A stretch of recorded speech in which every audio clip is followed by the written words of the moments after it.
In Bryan Singer's X2, his 2003 sequel to X-Men, one of the young students at Charles Xavier School for Gifted Youngsters is forced through outside circumstances to tell his family that he has not, in fact, been attending a normal boarding school, that he has mutant powers, and he is attending a school that is nurturing and guiding him in the wielding of those powers and also teaching literature, history, and so on, though possibly not the art that Hugh Jackman's Wolverine tersely claims to specialize in. Because it's pointedly treated as a coming-out scene. Have you tried not being a mutant? A parent cluelessly asks. This is probably one of the more famous of many X-Men movie scenes where normal humans must reckon with a loved one with special abilities. But there are plenty to choose from. The X-Men series has often come across as a procession of various origins. The X-Men have been formed on screen almost as many times as Daniel Craig has truly become James Bond. Like the first Tim Burton-directed Batman movie, the original X-Men was the rare comic book. Read more. ReadThis probably irritates diehard fans who just want to see the mutants in action, fighting as a big, unwieldy team and reckoning with some of the thorniest and most tangled comic book continuity ever forged. But so far, it's been a productive way for the movies, which are generally a pleasing mix of the bizarre and the grounded for a mix of reasons practical, executive mandated and artistic, to stay relatable, even relevant, as the X-Men cinematic universe, the XCU, as no one calls it, continues to expand. And boy, has it expanded. As I've noted in these virtual pages before, X-Men is the longest-running superhero series going, somehow lasting close to 20 years with only the softest of reboots through recasting, wonky continuity, some medium to heavy time travel, and spin-offs that either make relatively obscure characters into one of the world's most popular heroes or the hero of a mind-bending prestige drama. The Gifted, which debuted tonight on Fox, is not the latter. After big-screen departures like Logan and Deadpool, and small-screen ones like Legion, it falls in line with your more traditional X-Men movies. It has a premise that should be irresistible to fans of the series, based on the tendency to revisit young people grappling with their powers. Basically, it follows the kind of family often glimpsed in the quieter moments of X-Men or X2 with an additional hook: what happens to potential X-Men, or even just mutant students, who aren't getting recruited by Charles Xavier. The Gifted doesn't really need to provide an elaborate reason why teenager Lauren Strucker, Natalie Alyn Lind and her brother Andy Percy Hines White aren't approached by Xavier or his associates in the opening moments of the series. Surely the School for Gifted Youngsters doesn't catch every single young mutant before it's too late. Maybe that's especially true for mutants whose father Reed Stephen Moyer works to prosecute mutants as a district attorney for the government Sentinel Services. But The Gifted supplies some additional reasons anyway, with customary vagueness about how it fits into a greater continuity. The X-Men as the public knows them have disappeared, and it's intentionally difficult to tell whether this is an early step in the process that leads to the mutant light world of Logan, the mutant annihilating alternate timeline of Days of Future Past, or just a contemporary version of the periodic X-Men recessions that seem to plague the earlier incarnations of the team. Days of Future Past and Apocalypse have both Xavier's school and his Injustice Fighting Squadron expanding and receding as needed, part of that Infinite Origins deal the X-Men movies traffic in. The neat idea that The Gifted happens upon when discarding the X-Men as a major force is the mutant version of an underground railroad, more experienced but still hunted mutants who agree to help the Struckers when they go on the lam following the discovery of the kids' powers.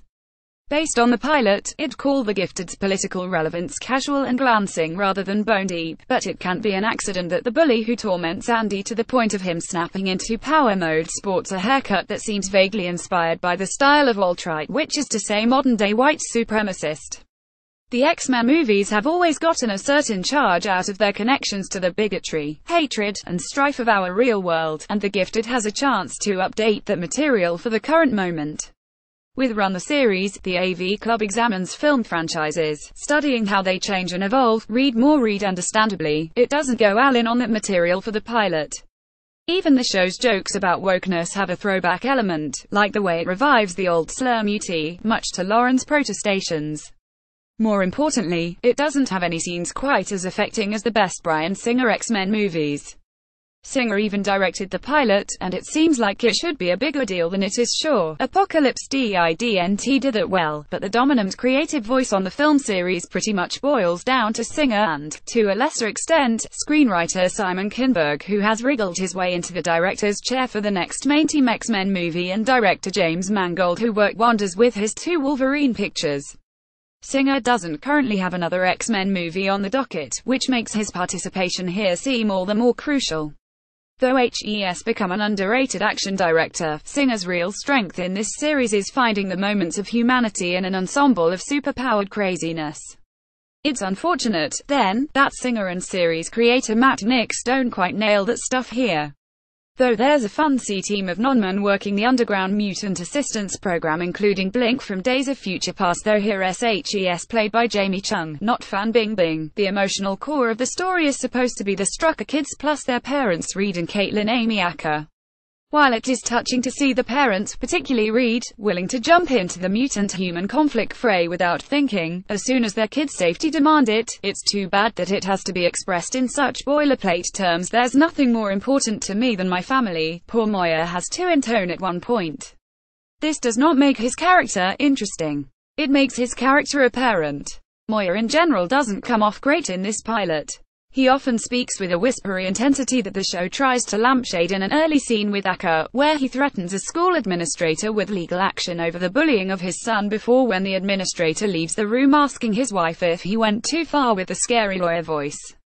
But when shit really goes down at his kid's school dance and he's forced to protect his family, the whispery intensity returns with a vengeance, and not a lot of interest.